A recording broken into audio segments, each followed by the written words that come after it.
Bonjour à tous, je me présente, je suis Clément Deveau, responsable cycle à Thiers Village. Je souhaiterais aujourd'hui vous présenter la FC2S de Victor, mon 35 heures en alternance.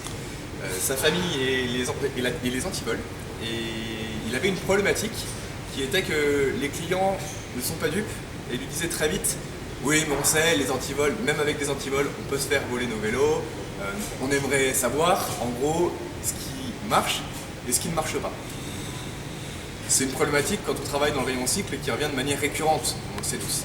Et le vol est un gros problème autour du vélo puisque un vélo volé, une personne qui s'est fait voler son vélo ne reviendra pas acheter un vélo à 60%, ou il s'arrête le vélo ou il s'achète un vélo d'occasion. Donc c'est une problématique importante pour nous. Donc voilà l'approche. L'idée c'est que, en toute honnêteté, au rayon cycle, on a volé nos antivols. On s'est nous-mêmes volé nos antivols pour savoir combien de temps on mettait pour les voler. Donc de la famille antivol dissuasif, on a le SP1, le petit rouge, à code. On a mis 5 secondes. Celui-ci, le SP2, qui fait toujours partie de la triplette avec les 3 à 7,95 €, 48 secondes. Le SP5, 3 minutes 12. Et le CB7, 6 minutes 3. En passant aux antivols de haute sécurité, on a le U3 qui est incassable. Pour montrer qu'on a fait les choses en toute honnêteté, on a fait notre guide comment choisir, où Victor a pris les photos à chaque vol des antivols pour montrer comment il s'y était pris. Nous avons précisé que nous avions tous les outils de l'atelier, donc des bons outils, et que donc du coup c'était en conditions réelles. Pince Monseigneur, scie à métaux, etc. Et on se rend compte que pour le test, on a tout essayé, qu'on voit le mouvement du marteau avec un burin dans la serrure, la scie à métaux qui accessoirement a rendu l'âme, et c'est vrai, hein, l'outil a rendu l'âme durant le test. On n'a pas réussi, on y a passé plus d'1 heure, j'étais avec lui, ça n'a pas marché. Néanmoins, la solidité n'est pas la seule problématique.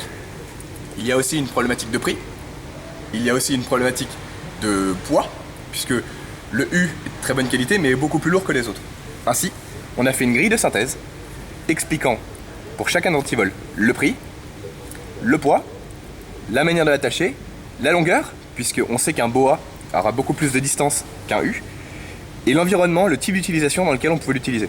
Puisque un antivol de ce type-là sera utilisé principalement pour des trottinettes ou pour des petits vélos en faible zone de risque, et on sait que le U3 est un antivol haute sécurité dans les environnements dits hostiles et pour de la longue durée.